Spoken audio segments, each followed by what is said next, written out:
YouTube நேயர்கள் அனைவருக்கும் வணக்கம். இந்த சேனலை பார்த்துக் கொண்டு இருக்கிற நண்பர்களுக்கும், மாணவர்களுக்கும், மாணவிகளுக்கும், அ அனைவருக்கும், பெரியோர்களுக்கும், சிறியோர்களுக்கும் அனைவருக்கும் ஒரு நன்றி தெரிவித்துக் கொள்கிறேன். மறக்காம இந்த சேனல் உண்டான நான் போட்ட இந்த சனி பயிற்சி பலனை பாருங்கள். பார்த்துவிட்டு உங்களோட கருத்தை மறக்காம பதிவிடுங்க நண்பர்களே. நீங்க பதிவிட்டீங்கன்னா, அதுக்குண்டான ஒரு விளக்கத்தையும் உங்களுக்கு நான் சொல்ல காத்திருக்கிறேன். இந்த சேனலில் 12 ராசிக்கும் சனி பயிற்சிக்கு உண்டான ஒரு பலாபலனை சொல்லி உள்ளேன். இப்ப கடைசி ராசியாக வரக்கூடியது மீன ராசி. இந்த மீன ராசிக்கு இப்ப சனி பகவான் அ 29/3/2025 பங்குனி 15ஆம் தேதி சனிக்கிழமை அன்று மார்ச் மாசத்துல பயிற்சியாகிறார். 9 மணி இரவு 9 மணி 44 நிமிஷத்துக்கு மீன ராசியில் சஞ்சாரம் செய்ய போகிறார். 2 1/2 ஆண்டு காலங்கள், அதாவது 30 மாத காலங்கள் மீன ராசியில் சனி பகவான் சஞ்சாரம் செய்கிறார். இந்த காலங்கள் எப்படி இருக்கும்? மீனராசிக்காரங்களுக்கு யோகமா? அவயோகமா? மீனத்துக்கு ஏதாவது பிரச்சனையா? அப்படிங்கிற ஒரு தன்மையை இந்த ராசிக்காரங்கள் கேட்பது எனக்கு புரிகிறது. அப்ப இந்த ராசியோட தன்மை என்று பார்க்கும்போது, குரு அதிபதியா வரக்கூடியவர். மீனராசிக்கு வந்து குரு பகவான் அதிபதி. இங்கே சுக்கிரன் உச்சம் பெறுகிறார். சனி நட்பு பெறுகிறார் என்ற ஒரு கருத்தும் இருக்கிறது. புதன் பகவான் நீசம் பெறுகிறார். மற்ற கிரகம்லாம் நட்பு தான். பகை யாரும் கிடையாது. அப்ப இந்த ராசியோட தன்மை என்று பார்க்கும்போது, இங்க வந்து சனி பகவான் வருகிறனால குருவோட வீடு. குருவுக்கும் சனிக்கு பகை கிடையாது. இருந்தாலும் குருவும் சனியும் சேரக்கூடாது. பிரம்மகத்தி தோஷத்தை கொடுக்கும் அப்படிங்கிற ஒரு தன்மை. ஏன்னா குரு என்பது ஒரு சுத்தமான கிரகம். சனி என்பது ஒரு அசுத்தமான கிரகம். ஆ அப்படிங்கிற ஒரு தன்மை உண்டுங்க கிரகத்துல. அப்ப இந்த வீட்டில் சனி பகவான் போய் சஞ்சாரம் செய்யும்போது மீன ராசிக்காரங்களுக்கு ஏற்கனவே 7 சனி ஆரம்பிச்சுருச்சு. விரையச்சனி ஆரம்பிச்சுச்சு. இந்த விரைச்சனி இவங்களுக்கு எந்த மாரி குடுத்திருக்கும் அப்படின்னு பார்த்தா, தன விரயங்கள் அதிகமா, பணம் இவங்க வருவாய் வந்திருக்குங்க. வரவுக்கு மீறிய செலவுகள் அதிகமா செஞ்சிருப்பாங்க. எந்த மாரி செலவு செஞ்சிருப்பாங்க? அதாவது மீனராசிக்காரங்களுக்கு சனி பகவான் வந்து இப்ப 3ஆம் பார்வையா 2ஆம் தனஸ்தானத்த பார்த்தனால தன விரயங்கள குடுத்திருப்பாரு. குடும்பத்துக்காக செலவு அதிகம் செஞ்சிருப்பாரு. குடும்ப நபர்கள் பேர்ல செலவு அதிகம் பண்ணியிருப்பாரு. அப்படிங்கிற தன்மைலாம் இருக்குதுங்க. அப்ப 12ஆம் இடத்துல சனி பகவான் சஞ்சாரம் செஞ்சது இவங்களுக்கு விரயத்த குடுத்திருக்கும். இப்ப ஜென்ம சனியாக மீனராசிக்கு வருது. இப்ப மீனராசிக்கு ஆதிபத்தியம் பெற்ற சனி பகவான் பார்த்தா 11க்கும் 12க்கும் ஆதிபத்தியம். 11க்கும் 12க்கும் அதிபதி லாபாதிபதி, விரையாதிபதி சனி பகவான். ஒரு லாபாதிபதி லக்கணத்துல உட்காருவது, ராசியில உட்காருவது நல்லதுங்க. விரையாதிபதி உட்காருவது சிறப்பில்லையே! அப்படிங்கிற தன்மை அ உள்ளதுன்னு வச்சுக்கங்களேன். அப்ப சனி பகவான் மீன ராசியில் சஞ்சாரம் செய்வது, அ அதாவது கர்மக்காரகன் கர்மாவின் பலனை 100% குடுப்பார். அது யாரோட வீடு? குருவோட வீடு. அப்ப குரு வந்து அனைத்தையுமே அமைதியாக இருந்து, அந்த சனி பகவான் என்ன குடுக்கப் போறார்? ஏது குடுக்கப் போறார்? என்பதை உணரக்கூடிய தன்மை உண்டு. எப்படி உணரக்கூடிய தன்மைனா, மீனம் தாங்க கடல். மீன ராசி தாங்க கடல் ராசி. கடல்ல எப்படி ஒரு நிகழ்வு நடக்குதோ, அத உணரக்கூடிய தன்மை மீனுக்கு தான் தெரியும். அதான் மீன ராசிக்காரங்களுக்கு அந்த சிம்பல் மீன குடுத்திருப்பாங்கன்னு வச்சுக்கங்களேன். அந்த மீனுக்கு வந்து ஏதோ தற்காத்துக்கூடிய கலை யாராச்சும் வந்து ஒரு அசம்பாவிதம் நடந்துருமோ அப்படின்னா, அவங்களுக்கு அந்த முன்னாடியே அந்த அறிகுறி தெரியும். அது மாரி சனி வந்துட்டாரு. இந்த மீனராசிக்காரங்களெல்லாம் ரொம்ப யோசனை பண்ணிட்டு இருப்பாங்க. சனி நம்மள என்ன பண்ணும்? அப்படி செய்யுமா? இப்படி செய்யுமா? இந்த மாரி பலன குடுக்குமா? இல்ல நம்மள எல்லாம் முடிச்சிருமா? நமக்கு ஏதாச்சு பிரச்சனைய குடுக்குமா? அப்படின்னு இவங்க மன ரீதியா போட்டு உழட்டல். அதாவது இவங்க ஏற்கனவே ஒரு புத்திசாலிங்க. மீனராசிக்காரங்க புத்திசாலி, அறிவாளியும் கூட. யோசனைகள் அதிகம். அதிகமா யோசிப்பாங்க.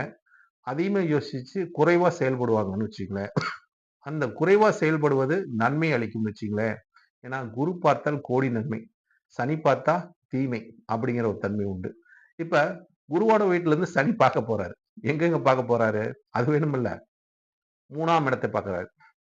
தன்னோட முயற்சி சார்ந்த பார்க்க போறாரு. முயற்சியில தடையும் வரும், வெற்றியும் வரும். அதாவது தடைய கொடுத்து வெற்றியாக்குவார். அடுத்து 7ஆம் இடத்த பார்க்க போறார். நட்பு வட்டாரங்கள், நண்பர் ஸ்தானம். அது கணவன் மனைவியை குறிக்கக்கூடிய ஸ்தானம் 7ஆம் இடம் தான். அந்த ஸ்தானத்த பார்க்க போறார்.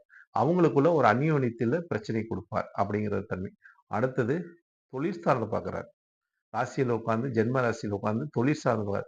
கர்மக்காரகன் தொழில் சார்ந்து பார்ப்பது, ஜீவனக்காரகன் தொழில் சார்ந்து பார்ப்பது, நல்ல தொழில் நல்லா இருக்குங்க. இந்த காலகட்டங்கள் மீனராசிக்காரங்கள் தொழிலுக்கு முக்கியத்துவம் குடுத்து, தொழிலை நேசிச்சாங்கன்னா, இவங்களை சனி பகவான் நேசிப்பார்.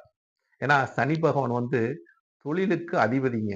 ஜீவனத்துக்கு அதிபதி. அவர் தாங்க நமக்கு வந்து அந்த தொழிலுக்கு ஏத்த ஊதியத்த குடுக்கக்கூடிய கிரகமே சனி தான். அதனால தான் நெறைய பேரு பாருங்க, இந்த லேபர்ஸ் எல்லாம் வேலை செய்றவங்களுக்கெல்லாம் வாரத்துல 7 நாளுங்கும்போது, சனிக்கிழமை அன்னைக்கு பாருங்க ஊதியம் கிடைக்கும்.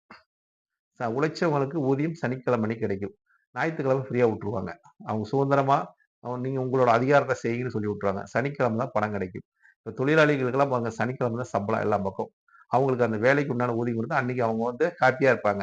ஞாயித்துக்கிழமை ஹேப்பியா இருப்பாங்க. சனிக்கிழமை கஷ்டப்பட்டு அதுக்கு உண்டான பலனும் கிடைக்கும், பணமும் கிடைக்கும் அப்படிங்கிற தன்மை. அப்ப சனி பகவான் தொழில் சார்ந்த பார்த்தா தொழில் மேன்மை பெறும், தொழில் வளர்ச்சி பெறும், தொழில் நல்லா இருக்கும் என்ற ஒரு கருத்து இருக்குதுங்க. அப்ப இவங்களுக்கு 10ஆம் பார்வை சிறப்பு, 3ஆம் பார்வை சிறப்பு, 7ஆம் பார்வை சிறப்பு தான். இல்லைன்னு சொல்ல முடியாது. ஏன்னு கேட்டீங்கன்னா, அந்த இடம் பாதகம். பாதகத்தை சனி பகவான் பார்க்கிறார். அப்ப நமக்கு சாதகமாக்கிருவாரு. எதிரிய பாதகாதிபதிய பாதகம் செய்ய விடமாட்டார். நன்மை தான் நடக்கும் அப்படிங்கிற தன்மை இருக்குதுங்க. மீனராசிக்கு மட்டும் தான் 7ஆம் இடம் பாதகம். உபய லக்கினங்க உபய ராசிக்கு 7ஆம் இடம் பாதகமா வரும். அது எது எது பார்த்தீங்கன்னா, கன்னி ராசி உபயம், மீன ராசி உபயம், மிதுன ராசி உபயம், தனுசு ராசி உபயம். இந்த 4 ராசி உபய ராசிக்கு 7 பாதகமா வரும். அது சனி பகவான் பார்ப்பது நல்லதுதான் அப்படின்னு எடுத்துக்கலாம். அப்ப இவங்களுக்கு என்ன செய்யலாம்? இந்த காலகட்டத்தில் என்ன செஞ்சா சிறப்பு? அதாவது தன்னோட முயற்சியை அதிக அளவில் செய்ய வேண்டும். ஒரு காரியத்துல இறங்குனா, அந்த காரியத்துல கண்ணும் கருத்துமா கவனமுடன் செயல்பட்டு, அந்த காரியத்தை நாம் செய்ய வேண்டும். அப்ப இந்த காலகட்டத்துல 3ஆம் கிரகம் ஒரு டாக்குமெண்ட்ஸ் ஒப்பந்தம் அடிப்படை. அப்ப நீங்க இந்த டாக்குமெண்ட்ஸ் விஷயத்திலலாம் மிக கவனமுடன் செயல்பட்டு, அதுக்குண்டான ஒப்பந்தத்தில கையெழுத்திடும்போது, மிக யாருக்கு எழுதுறோம், யாருக்கு பண்றோம் என்ற ஒரு நிலைப்பாட்டை உணர்ந்து நீங்க செய்தீங்கன்னா, அது உங்களுக்கு சிறப்பை தருங்க. அடுத்தது வந்து இந்த மீன ராசிக்காரங்களுக்கு எப்பொழுதுமே இந்த ராசிக்காரங்கள் பிறருக்கு உதவி செய்யக்கூடியவர்கள். பிறர்கள் கேட்காம அறிவுரையும், ஆலோசனையும் சொல்லக்கூடியவர்கள் மீனராசிக்காரங்கள். அப்ப இந்த காலகட்டத்தில் நீங்க ஆலோசனை யாருக்கும் சொல்லாம இருந்தாவே உங்களுக்கு நல்லது. பிறருக்கு அறிவுரை செய்யாம இருப்பது நல்லது. பிறருக்கு உபதேசம் செய்யாம இருப்பதே நல்லது. ஏன்னா, சனி போய் உட்கார்ந்துட்டாரு. சனி போய் உபதேசம் சொல்லுவாரா? அவர் வந்து ஏதோ ஒரு நாக்குல ஏதோ வந்துட்டாருன்னா, ஏதோ ஒரு பிரச்சனைய குடுத்துருவாரு. "நீ என்னடா எனக்கு உபதேசம் பண்ற?" அப்படின்னு நம்ம மரியாதையா பேசுவாங்க. அதனால இந்த காலகட்டத்தில் மீனராசிக்காரங்கள் பிறருக்கு உதவி செய்வதும், உபதேசம் செய்வதையும் விட்டுவிட்டு, தானங்கள் செய்வதும், தர்மங்கள் செய்வதும், பிறருக்காக தன்னை அர்ப்பணித்து, அவங்களுக்கு தேவையை பூர்த்தி செய்வதும், உங்களுக்கு எந்த ஒரு பிரதிபலனையும் ஏன்னா மீனராசிக்காரங்க எப்பொழுதும் பிரதிபலனை அதிக அளவில் எதிர்பார்ப்பதில்லை, கிடைப்பதில்லை அவங்களுக்கு. ஏன்னா அவங்களுக்கு அ எதுவுமே இருக்காது. ஏன்னா ஒரு குரு பாடம் சொல்லிக் குடுக்குறாருன்னா, அவர் பாடத்த மட்டும் சொல்லிக் குடுப்பார். அத கத்துக்கிற மாணவர்கள் தான் வளர்ச்சி அடைவார்கள். ஆனா, குரு அங்கேயே தான் இருப்பார். ஆசான் அங்கேயே தான் இருப்பார். அது மாரி அவரோட நிலை ஒரே ஒரே மாரி தான் இருக்கும். இன்னைக்கு 10 வருஷம் கழிச்சு பார்த்தாலும் சரி, 20 வருஷம் கழிச்சு போய் பார்த்தாலும் சரி, அவர் நிலை ஒரே மாரி தான் இருக்கும். குருவோட நிலை. ஆனா, மாணவர்களோட நிலை பார்த்தீங்கன்னா, அவங்க வளர்ச்சி நல்லா இருக்கும். அவங்கள பார்க்க இன்னைக்கு ஒரு மாரியா இருப்பாங்க, நாளைக்கு ஒரு மாரியா இருப்பாங்க. அவங்க வளர்ந்திருப்பாங்க அப்படிங்கிற தன்மை. அது மாரி மீனராசிங்களோட செயல்பாடுகள் மற்றவர்களுக்கு வளர்ச்சியை குடுக்கும். மற்றவர்களுக்கு ஒரு நம்பிக்கை குடுக்கும். மற்றவர்களுக்கு நல்வழி காட்டுவார்கள். தீய வழி ஒருபோதும் அவர்கள் காட்ட மாட்டார்கள். தீய செயல்களை ஒருபோதும் பிறருக்காக அவங்க செய்ய மாட்டார்கள்.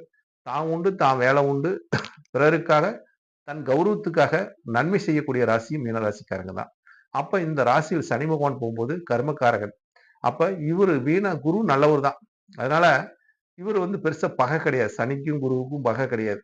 அதனால இந்த இந்த சனி பெயர்ச்சிய அவங்க கையாளக்கூடிய ஒரு வல்லமை பெற்றவர்களாக இருப்பார்கள். அதை சிறப்பாக செய்தும் காட்டுவார்கள் என்பது எள்ளளவு சந்தேகமில்லை.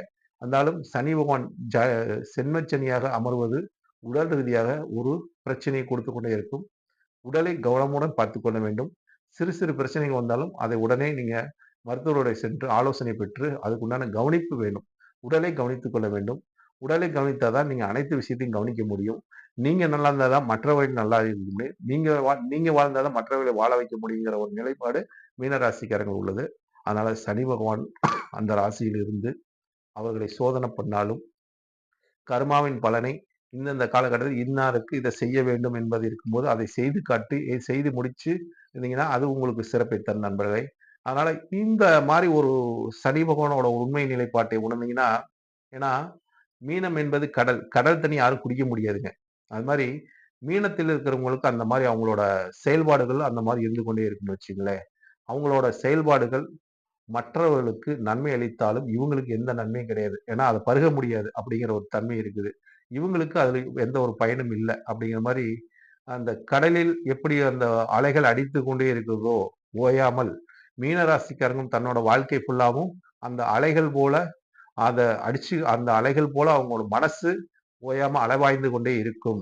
அந்த அலைபாய்ந்து கொண்டு இருக்கிற மனசை அமைதிப்படுத்தக்கூடிய ஒரு தன்மை சனி பகவான் ஒழுங்குபடுத்தக்கூடிய தன்மையும், இந்த நிலைப்பாட்டை உணரக்கூடிய தன்மையும், உணர்த்தி காட்டக்கூடிய ஒரு காலகட்டமும் இந்த மீனராசிக்கு இந்த ஜென்மச்சனி என்பது அவங்களை ஒரு வழிப்படுத்தும் என்பது, ஒரு வழிப்படுத்தினாலும் அது ஒழுங்கு வழியாக ஆக்கும், நல்வழியை போதிக்கும், நல்வழிப்படுத்தும் என்பது எல்லளவு சந்தேகம் இல்ல. ஆனால் மீனராசிக்காரங்களுக்கு நீங்க பயந்து கொள்ள வேண்டாம். ஜென்மச்சனி வந்துருச்சு நம்மளை ஆட்டி படைச்சிரும் அப்படின்னா, நீங்க ஆட்டி படைக்காம இருப்பதற்கு உங்களோட குலதெய்வம், பெண் தெய்வம் வரும்.